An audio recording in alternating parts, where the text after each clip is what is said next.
Hello guys, welcome to Ganu channel. இன்னைக்கு நம்ம வீடியோவில் ஜாவாவில் இருக்கிற டேட்டா டைப்ஸ்னா என்ன, அது எதுக்கு யூஸ் ஆகுது, அதில் என்னென்ன டைப்லாம் இருக்குது, தென் வேரியபிள்ஸ்னா என்ன, அந்த வேரியபிளில் எப்படி வேல்யூஸ் கொடுக்குறது, வேரியபிள்ஸில் என்னென்ன டைப்லாம் இருக்குது, அந்த வேரியபிள்ஸை எப்படி கிரியேட் பண்ணுறது அப்படிங்கிறத பற்றி தான் டீட்டெயிலாக பார்க்க போகிறோம். வீடியோவை கடைசி வரைக்கும் ஸ்கிப் பண்ணாமல் பாருங்கள், உங்களுக்கு இந்த கான்செப்ட் நல்லா அண்டர்ஸ்டாண்ட் ஆகும். வீடியோக்குள்ளே போகிறதுக்கு முன்னாடி நீங்கள் நம்ம சேனலை சப்ஸ்கிரைப் பண்ணலாம். மறக்காம கீழே இருக்க அந்த ரெட் கலர் சப்ஸ்கிரைப் பட்டனை தட்டி விட்டுருங்க. நீங்கள் பண்ணுற ஒரு சப்ஸ்கிரைப் தான் எனக்கு அடுத்தடுத்து வீடியோ போடுறதுக்கு மோட்டிவேஷனாக இருக்கும். வாங்க வீடியோக்குள்ளே போகலாம். ஃபர்ஸ்ட் நம்ம வேரியபிள்ஸ் பற்றி பார்க்கலாம். வேரியபிள்ஸ் அண்டர்ஸ்டாண்ட் பண்ணிக்கிட்டீங்கன்னா உங்களால் டேட்டா டைப்ஸை ஈஸியாக அண்டர்ஸ்டாண்ட் பண்ணிக்க முடியும். வேரியபிள்ஸ் அப்படின்னா என்னன்னு பார்த்தீங்கன்னா, variables are container for storing the data value. ஒரு டேட்டா வேல்யூவை ஸ்டோர் பண்ணி வைக்கிறதுக்கு யூஸ் ஆகிற பிளேஸ் தான் வேரியபிள் அப்படின்னு நம்ம சொல்லுவோம். இந்த வேரியபிளில் என்னென்ன டைப்லாம் இருக்குன்னு பார்த்தீங்கன்னா, local variable, instance variable, static வேரியபிள்ஸ்னு சொல்லுவாங்க. இந்த டைப்ஸை பற்றிலாம் நம்ம அப்புறம் பார்க்கலாம். லோக்கல் வேரியபிள் எப்படி எழுதுறது, இன்ஸ்டன்ட் வேரியபிள் எப்படி, ஸ்டாட்டிக் வேரியபிள் எப்படிங்கிறதெல்லாம் அப்புறம் பார்க்கலாம். இப்போது வேரியபிளில் என்னென்ன டைப்லாம் இருக்குது அப்படின்னா, இந்த 3 டைப் இருக்குது அப்படிங்கிறத நோட் பண்ணி வச்சுக்கோங்க. வேரியபிள் பற்றி இன்னும் டீப்பாக நம்ம பார்க்கலாம். இப்போது 10 அப்படின்னு ஒரு வேல்யூ இருக்குன்னு வச்சுக்கோங்க. இந்த 10 அப்படிங்கிற வேல்யூவை ஒரு பிளேஸில் நம்ம ஸ்டோர் பண்ணி வைக்கணும். ஸ்டோர் பண்ணி வச்சாதான் அதை நம்ம எடுத்து யூஸ் பண்ண முடியும். ஏ அப்படிங்கிற ஒரு பிளேஸில் நம்ம அதை ஸ்டோர் பண்ணி வைக்கிறோம். இந்த ஏ அப்படின்னு நீங்கள் சொல்கிறீங்க பார்த்தீங்களா, இந்த ஏயை தான் நம்ம வேரியபிள் அப்படின்னு சொல்கிறோம். ஒன்ஸ் நீங்கள் அந்த ஏங்கிற அந்த பிளேஸில் அந்த 10ங்கிற வேல்யூ ஸ்டோர் பண்ணிட்டீங்கன்னா, உங்களுக்கு அந்த வேல்யூ எந்த இடத்துக்கு வேணுமோ அந்த இடத்துல நீங்கள் அதை திரும்ப எடுத்து யூஸ் பண்ணிக்கலாம். ஓகேவா? இதுக்கு தான் வேரியபிள்ஸ் யூஸ் ஆகுது. இதுக்கு எக்ஸாம்பிள்ஸ் பார்க்கலாம். இங்கே பாருங்கள், இன்ட் ஏ ஈக்குவல் 10 அந்த ரெட் கலரில் காமிச்சிருக்கேன் பார்த்தீங்களா, அதுதான் வேரியபிள்ஸ். இந்த வேரியபிள் அப்படிங்கிறது யூசர் டிஃபைன். ஆக்சுவலாக இந்த நேம் யூசர் டிஃபைன். நீங்கள் என்ன வேணாலும் கொடுத்துக்கலாம். அந்த ஏங்கிற இடத்துல என்ன வேணாலும் கொடுத்துக்கலாம், அது உங்களோட விருப்பம். அதே மாதிரி அதுக்குள்ள ஸ்ட்ரிங் பீன்னு இருக்குது பார்த்தீங்களா, அந்த பீங்கிறத நீங்கள் எது வேணாலும் கொடுத்துக்கலாம். இதுதான் வேரியபிள்ஸ் அப்படின்னு சொல்லுவாங்க. இந்த ரெட் கலரில் காமிச்சிருக்கிறது தான் வேரியபிள்ஸ். அதுக்கு முன்னாடி அப்போ இன்ட் ஸ்ட்ரிங் அப்படின்னா என்னன்னு கேட்டிங்கன்னா, அது டேட்டா டைப் அப்படின்னு சொல்லுவோம். அதை பற்றி நம்ம அடுத்த ஸ்டெப்பில் பார்க்கலாம்.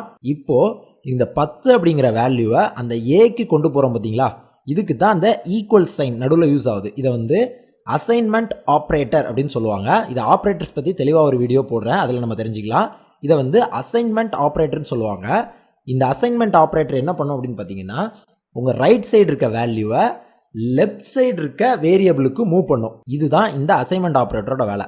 ஸோ இங்கே ஏ ஈக்குவல் 10 அப்படின்னு கொடுத்ததுனால அந்த 10ங்கிற வேல்யூ அப்படியே போய் இந்த ஏங்கிற வேரியபிளுக்குள்ளார போயிடுது. இப்போ உங்களுக்கு ப்ரோக்ராமில் எங்கே அந்த வேல்யூ தேவைப்படுதோ அங்கே நீங்கள் ஜஸ்ட் ஏ அப்படின்னு கூப்பிட்டீங்கன்னா உங்களுக்கு அந்த 10ங்கிற வேல்யூ வந்துடும். ஏன்னா ஏக்குள்ள 10 அப்படிங்கிறத நம்ம ஸ்டோர் பண்ணி வச்சுருக்கோம். ஸோ இப்போ உங்களுக்கு புரிஞ்சிருக்கும்னு நினைக்கிறேன். வேரியபிள்ங்கிறது ஜஸ்ட் ஒரு கண்டெய்னர் தான், வேல்யூவை ஸ்டோர் பண்ணி வைக்கிற ஒரு பிளேஸ். அடுத்து நம்ம டேட்டா டைப்னா என்ன அப்படின்னு பார்க்கலாம். Data type is a classification of values that a variable can hold. 2 types of data type available in Java. அது என்னெல்லாம் பார்த்தீங்கன்னா, primitive data type, non primitive data type. சரி, இதுக்கு நான் இப்போ டீட்டெயிலாக எக்ஸ்பிளனேஷன் சொல்கிறேன். இந்த டேட்டா டைப் அப்படின்னா என்ன அப்படின்னு பார்த்தீங்கன்னா, கீழே ரெட் கலரில் மார்க் பண்ணியிருக்கேன் பார்த்தீங்களா, அந்த வேரியபிள் நேமுக்கு முன்னாடி இன்ட் ஸ்ட்ரிங் அப்படிங்கிறது தான் நம்ம டேட்டா டைப் அப்படின்னு சொல்கிறோம். இந்த டேட்டா டைப் அப்படிங்கிறது நம்ம வேரியபிள் இருக்குது பார்த்தீங்களா, நம்ம ஏ பி அப்படிங்கிற வேரியபிள் இருக்குது பார்த்தீங்களா, இந்த வேரியபிள் என்ன டைப் ஆஃப் டேட்டாவை ஸ்டோர் பண்ண போகுது அப்படிங்கிறத நம்ம சொல்லணும் முன்னாடி. இந்த variable int type of data store பண்ண போகுது, இந்த வேரியபிள் ஸ்ட்ரிங் டைப் ஆஃப் டேட்டாவை ஸ்டோர் பண்ண போகுது. ஜாவாவை பொறுத்தளவில் நீங்கள் அந்த வேரியபிள் எதை ஸ்டோர் பண்ண போகுது அப்படிங்கிறத சொல்லணும். ஸோ இங்கே ஃபஸ்ட்டு இன்ட் ஏ அப்படின்னு இருக்குது. இந்த இன்ட் அப்படிங்கிறது பார்த்தீங்கன்னா இண்டீஜர் அப்படிங்கிறதோட கீவேர்டு தான் இன்ட். ஸோ இதில் ஏ அப்படிங்கிறதுல நான் இண்டீஜர் வேல்யூஸை ஸ்டோர் பண்ணுவேன் அப்படின்னு நீங்கள் சொல்கிறீங்க. அதுக்கடுத்து பார்த்தீங்கன்னா பி, அதை ஸ்ட்ரிங் அப்படின்னு நம்ம சொல்கிறோம். இப்போது பியில் நான் ஸ்ட்ரிங்கை தான் ஸ்டோர் பண்ண போகிறேன் அப்படின்னு முன்னாடியே ஜாவாவுக்கு சொல்லணும். இதில் நீங்கள் என்ன டைப் ஆஃப் டேட்டாவை அந்த வேரியபிள் ஹோல்ட் பண்ண போகுதுன்னு சொல்கிறீங்களோ அந்த டைப் ஆஃப் டேட்டாவை மட்டும்தான் அந்த வேரியபிள் ஹோல்டு பண்ணி வைக்கும். ஓகேவா? நீங்கள் இன்ட்டுன்னு கொடுத்துட்டு அதில் ஸ்ட்ரிங்கை பாஸ் பண்ணிங்கன்னா ஜாவா எரர் த்ரோ பண்ணும். இந்த டேட்டா டைப்பில் என்னெல்லாம் டைப் இருக்குன்னு பார்த்தீங்கன்னா, primitive and non primitive data டைப்னு இருக்குது. இந்த நான் ப்ரிமிட்டிவை ரெஃபரன்ஸ் டைப் அப்படின்னு நம்ம சொல்லலாம். இந்த நான் ப்ரிமிட்டிவ் டேட்டா டைப்லாம் ஆப்ஜெக்ட்ஸை யூஸ் பண்ணி ஃபங்க்ஷன் ஆகும். அதனால தான் இதை ரெஃபரன்ஸ் டைப் அப்படின்னு நம்ம சொல்கிறோம். வாங்க நம்ம இதை எப்படி கிளாசிஃபிகேஷன் பண்ணியிருக்காங்க அப்படின்னு பார்க்கலாம். இப்போ பாருங்கள், டேட்டா டைப்பை primitive data type and non primitive data டைப்னு கிளாசிஃபிகேஷன் பண்ணியிருக்காங்க. அந்த ப்ரிமிட்டிவ் டேட்டா டைப்பில் பார்த்தீங்கன்னா பூலியன் அப்படின்னா இதில் வந்து ட்ரூ ஆர் ஃபால்ஸ் இந்த ரெண்டை நீங்கள் ஸ்டோர் பண்ணிக்க முடியும். அதுதான் பூலியன் அப்படின்னு சொல்கிறோம். கேரக்டர் அப்படின்னா அதில் ஒரு சிங்கிள் கேரக்டர் ஸ்டோர் பண்ணிக்கலாம். கேர் அதோட கீவேர்டு வந்து CHAR கேர். இதில் வந்து ஒரு சிங்கிள் வேரியபிளை நீங்கள் ஸ்டோர் பண்ணிக்கலாம். For example A R B R C இந்த மாதிரி ஒரு சிங்கிள் வேல்யூவை ஸ்டோர் பண்ணிக்கலாம். ஓகேவா?